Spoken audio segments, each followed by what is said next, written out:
하나님의 말씀은 누가복음 13장 1절에서 5절이 말씀입니다. 그때 마침 두어 사람이 와서 빌라도가 어떤 갈릴리 사람들의 피를 저희 제물에 섞은 일로 예수께 고하니 대답하여 가라사대 너는 이 갈릴리 사람들이 이같이 해 받음으로써 모든 갈릴리 사람보다 죄가 더 있는 줄 아느냐? 너에게 이르노니 아니라. 너희도 만일 회개치 아니하면 다 이와 같이 망하리라. 또 실로암에서 망대가 무너져 치어 죽은 18사람이 예루살렘에 간 모든 사람보다 죄가 더 있는 줄 아느냐? 다 같이 읽으시겠습니다. 너에게 이르노니 아니라. 너희도 만일 회개치 아니하면 다 이와 같이 망하리라. 아멘. 할렐루야. 저희 평강의 복을 기원하는 마음으로 샬롬 인사 나누시기 바랍니다. 샬롬. 샬롬. 오늘도 화요 새벽 기도에 잘 나오셨습니다. 화요 여성 성경 공부가 오전 10시에 친교실에서 있습니다. 오늘 본 말씀은 예수님 당시에 일어난 사건과 사고를 보여주고 있습니다. 사건과 사고. 예수님 당시에도 그렇고 우리가 살고 있는 지금 시대도 그렇고 정말 사건도 많고 사고도 많습니다. 예수님 당시에 어떤 사건이 있었는가?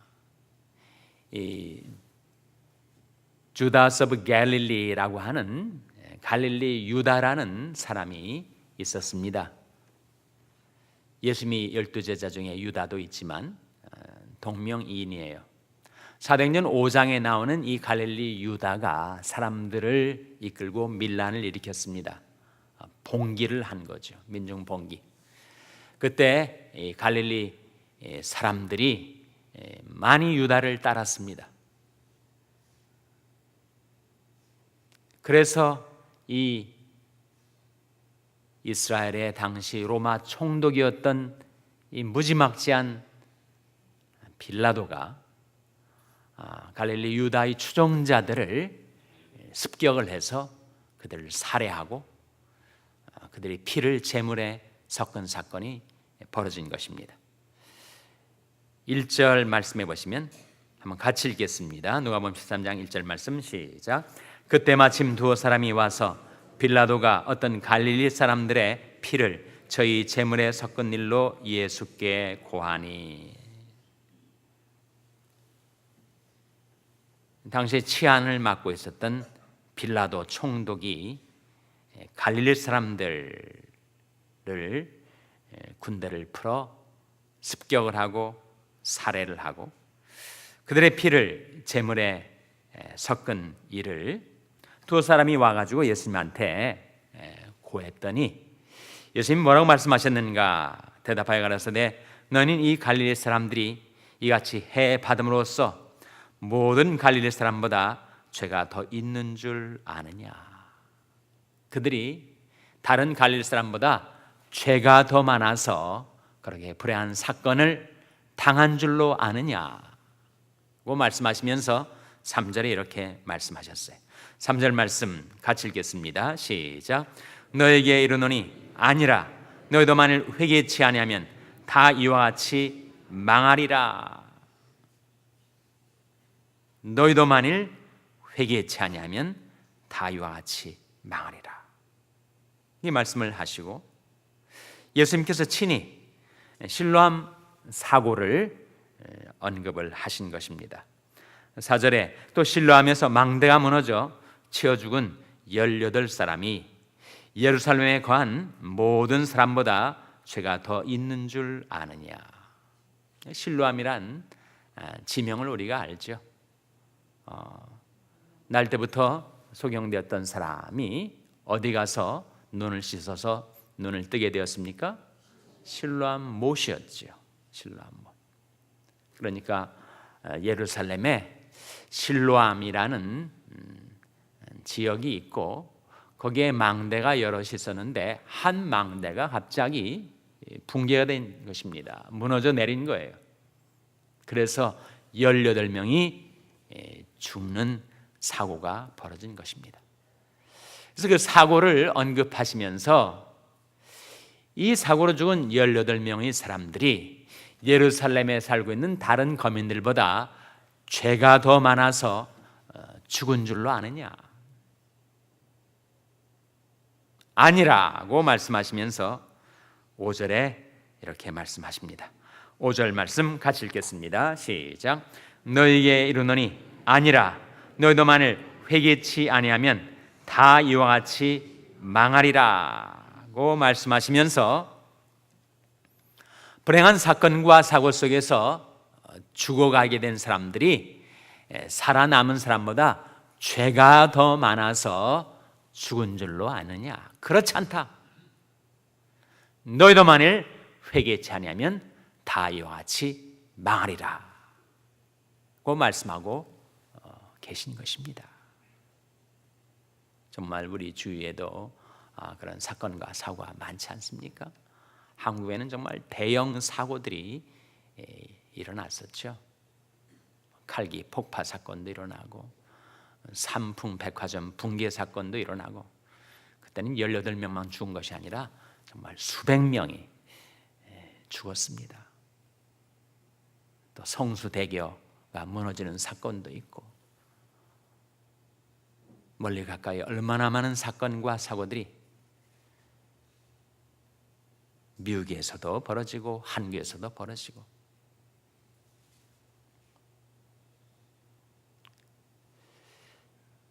다윗은 그렇게 얘기를 한 바가 있습니다. 물론 사울이 칼날에 쫓겨 도주자의 신세에 있을 때이기도 하지만 삶과 죽음 사이에 한 발자국밖에 없다. 삶과 죽음 사이에 원 스텝밖에 놓여 있지 않다는 거죠. 정말 우리의 생명이 얼마나 취약한지 예수님께서 만일 너희도 회개치 않으면 다 이와 같이 망하리라 말씀하신 그 말씀 가운데, 그렇게 사건과 사고로 죽은 사람들이 살아남은 우리보다 더 죄가 많아서 죽게 된 것인가? 그렇지 않고 우리도 똑같은 위험한 지형에 살고 있는 것이다. 이게 인간의 실존입니다. 우리 삶 자체가 정말 삶과 죽음 사이에 원 스텝만 있듯이 그렇게 위태로운 지경에 있어요. 경험적으로도 그렇고 예수님이 친히 그렇게 말씀하신 바가 있습니다. 너희는 아래서 났고 나는 위에서 났으며 너희는 이 세상에 속하였고 나는 이 세상에 속하지 아니하였느니라. 이러므로 내가 너희에게 말하기를 만일 너희가 내가 그인 줄 믿지 아니하면 너희 죄 가운데서 죽으리라 이렇게 말씀하셨어요. 이거는 정말 죄 중에서 태어나서 죄 중에 살다가 죄 중에 죽는 인생 아닙니까? 그러니 언제 창졸간에 갑작스럽게 죽음의 재앙이 내게 덮쳐올지 아무도 장담할 수가 없어요. 그러므로 내일 일을 자랑하지 말라. 하루 동안에 무슨 일이 날는지 너희가 알 수 없음이니라 이렇게 말씀하셨는데, 정말 우리 인간의 실존의 취약함, 예수님이 하신 말씀 한번 직접 보시기 바랍니다. 요한복음 8장 23절 24절 말씀입니다. 요한복음 8장 23절 24절 말씀 찾아서 한번 같이 읽겠습니다. 신약성경 158면 요한복음 8장 23절 24절 말씀. 신약성경 158면입니다. 요한복음 8장 23절 24절 같이 읽겠습니다. 시작. 예수께서 가라사대 너희는 아래서 났고 나는 위에서 났으며 너는 이 세상에 속하였고 나는 이 세상에 속하지 아니하였느니라.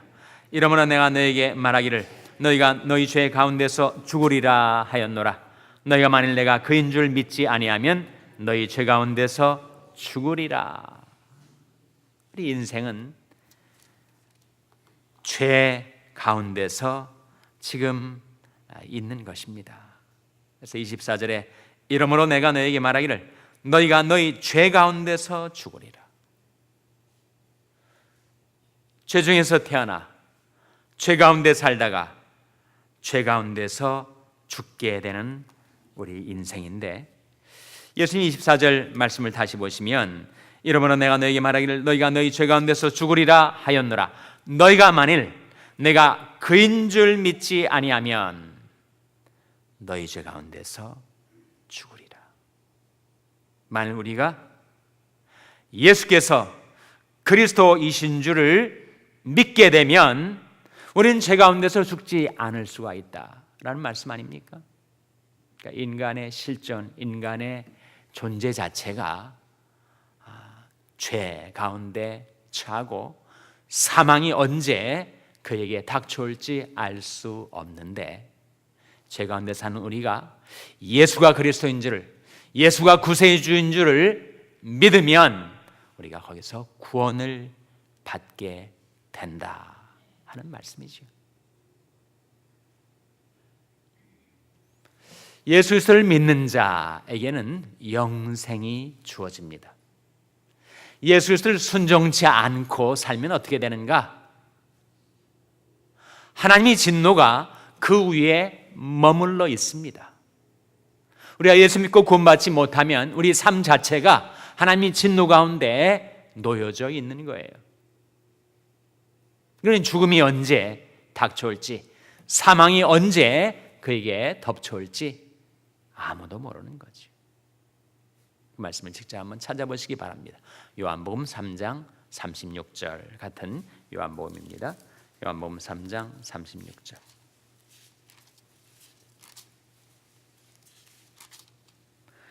요한복음 3장 36절 말씀 우리 찾아서 한번 같이 읽겠습니다.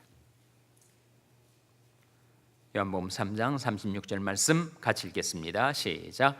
아들을 믿는 자는 영생이 있고 아들을 순종치 아니하는 자는 영생을 보지 못하고 도리어 하나님의 진노가 그 위에 머물러 있느니라. 아들을 믿는 자는 영생이 있고 아들을 순종치 아니하는 자는 영생을 보지 못하고 도리어 하나님의 진노가 그 위에 머물러 있느니라. 사실은 세상에 살고 있는 모든 사람들이 죄 가운데서 살고 있으며 하나님의 진노가 그 위에 머물러 있다는 거예요. 그 실존의 위험한 상태가 언제 액츄얼라이즈 될지, 언제 실제로 그 삶 가운데 일어나게 될지 아무도 모르죠.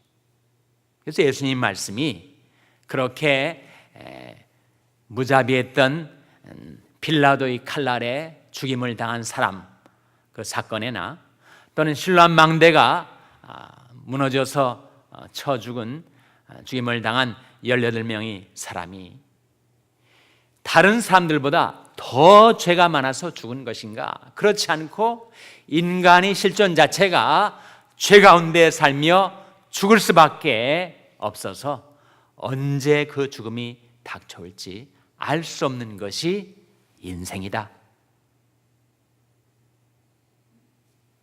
그렇게 말씀하고 계신 겁니다. 그렇기 때문에 하나님께서는 우리에게 이렇게 우리를 부르십니다. 오라, 우리가 여호와께로 돌아가자. 여호와께서 우리를 찢으셨으나 도로 낫게 하실 것이요 우리를 치셨으나 싸매어 주실 것입니다. 여호와께서 이틀 후에 우리를 살리시며 제3일에 우리를 일으키시리니 우리가 그 앞에서 살리라. 오라 부르시는 하나님의 음성.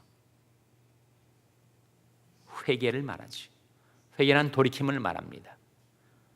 하나님 없이 살던 사람이나 하나님을 믿는다고 하면서도 방황하는 사람이나, 제가 어제는 4월 1일이었기 때문에 잠언 1장 말씀을 읽었는데 1장 32절에 그런 말씀이 나오더라고요. 어리석은 자의 태보는 자기를 죽이며 미련한 자의 안일은 자기를 멸망케 하느니라. 오직 나를 듣는 자는 안연히 살며 재앙의 두려움이 없이 평안하니라.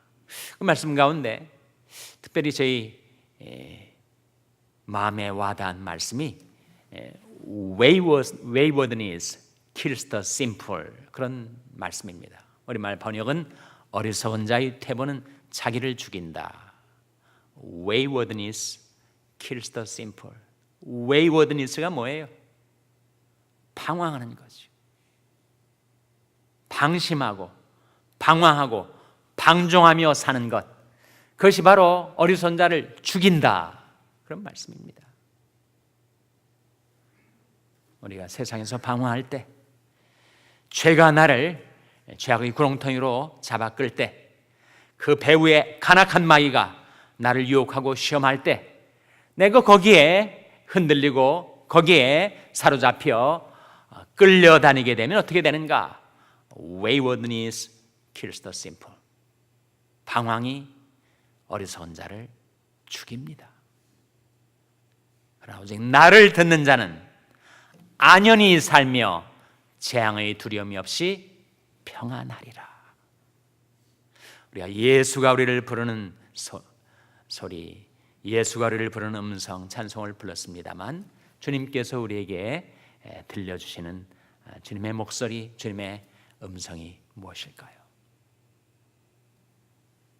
너희가 만일 회개치 아니하면 다 이와 같이 망하리라. 나를 청종하라. 그러면 너희가 좋은 것을 먹을 것이며 너희 마음이 기름진 것으로 즐거움을 얻으리라. 오직 나를 듣는 자는 안연히 살며 재앙의 두려움 없이 평안하리라. 너는 귀를 기울이고 내게 나와 들으라. 그러면 너희 영혼이 살리라.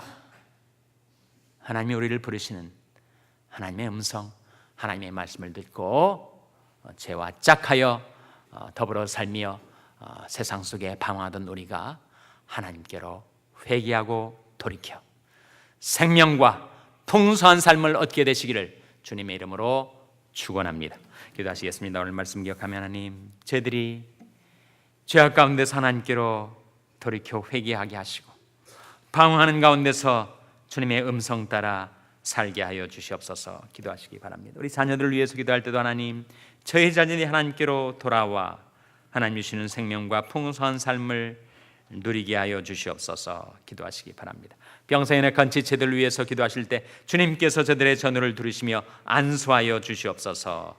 위하여 기도해 주시기 바랍니다. 샬롬교회를 위해서 기도할 때 하나님, 저희 샬롬교회 앞에 비록 세상 속에 있지만 항상 하나님 앞에 돌아와 하나님 모시고 섬기며 살게 해 주시옵소서. 기도해 주시기 바랍니다. 여러분의 생업을 위해서 기도하시고 필리핀의 양한갑 선교사님을 위해서 기도해 주시기 바랍니다. 하나님이 아침에 하나님 앞에 나온 저희들을 성령으로 충만케 하여 주시옵소서. 이런 제목들을 놓고 우리 합심해서 기도하겠습니다.